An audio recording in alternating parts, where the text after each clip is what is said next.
Alrighty then. Thank you all for tuning in. I'm Matthew Baker of Beautiful New York Tours. My first video about the Pulitzer Fountain received exactly the kind of response I had hoped, not just in the sense of a lot of positive feedback, though of course that was very nice and sweet and appreciated, but the best possible response was that someone would be inspired to ask for something more. And one of our viewers requested a video on another site. So that was just what I'd hoped. But it gets even better. The viewer who made the request was a 9-year-old boy. So that's sweet in itself. It's always encouraging and heartening and heartwarming to have young kids be curious about the world around them and about my city. But it is also heartwarming for me personally because the bulk of my career has been spent working with school groups, everything from kindergarten to college, and I love working with the kids, and that is, of course, the season that we normally would be in now, if it weren't for the state of the world as it is. So I really miss working with the kids. So my young friend, thank you so much for your request. This is for you. The site that you requested is Trinity Church, and it's really a great choice, and one that I wouldn't have necessarily thought of off the top of my head on my own. But right now, during this troubling time, Trinity Church is really a great place to talk about because very much like the world we're in at the moment and like the city of New York, the story of Trinity Church is a story of survival and rebirth. So very, very astute request.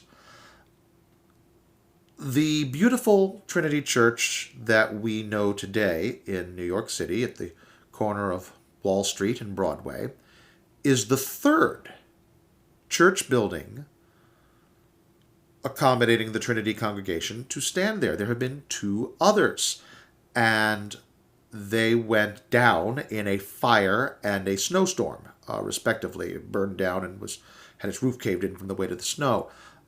So the current Trinity Church opened in 1847, and for 20 years, over 20 years, the spire of Trinity Church was the tallest structure in New York. It remained the tallest structure in New York until the first tower of the Brooklyn Bridge was completed. One of the great perspectives from which to see it now is from the top of the World Trade Center, to look down on it and think about how it had once been the tallest structure in New York.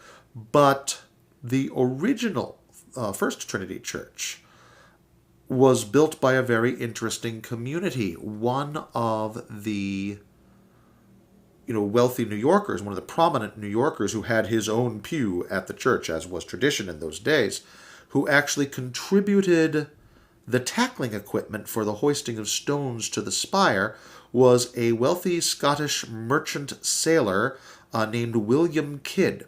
Now, forget about his first name for a moment and think about his rank on the ship. He was a captain. Captain Kidd later became a pirate and was hanged in London in 1701.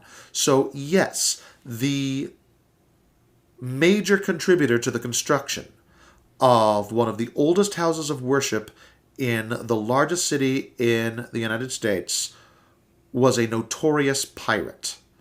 If that doesn't speak to the spirit of New York City, I don't know what does. Now, as beautiful and as historic as Trinity Church itself is, it may actually be potentially a little less significant than Trinity Churchyard. When you go into the churchyard, you can take a tour of some of the graves of some of the most historic and significant people of the 18th and 19th centuries, of the birth of the nation. They include Captain James Lawrence. They include Robert Fulton, the inventor of the steamboat. But of course, the one that people are always talking about now more than any other is Alexander Hamilton. And that is, of course, largely thanks to the smash hit musical on Broadway. But of course, Hamilton is also well known as the man on the $10 bill.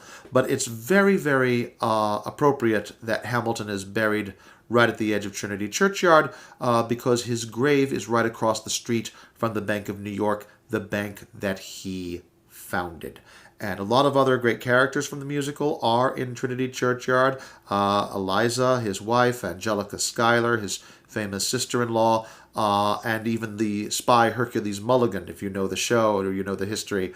Hercules Mulligan is a fascinating character.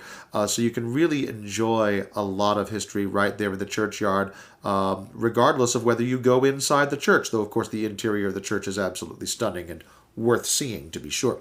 So if you want to go to Trinity Church with me at Beautiful New York Tours, it can be part of a tour that's all about the life of Alexander Hamilton. That's become very popular in recent years. I've done a few of those. It is certainly an important part of any downtown tour, tour of the financial district and the birth of New York City. And of course, once in a while, I'm asked to do a tour that is all about the houses of worship in New York City, and Trinity Church is often one of the sites that we visit for that. So please, if you would like to see Trinity Church when the time is right and we are able to visit each other in person, check me out at Beautiful New York Tours. You can search for Beautiful New York Tours on Facebook or email me at baker.tours@yahoo.com. Again, that is baker.tours@yahoo. Thank you very much.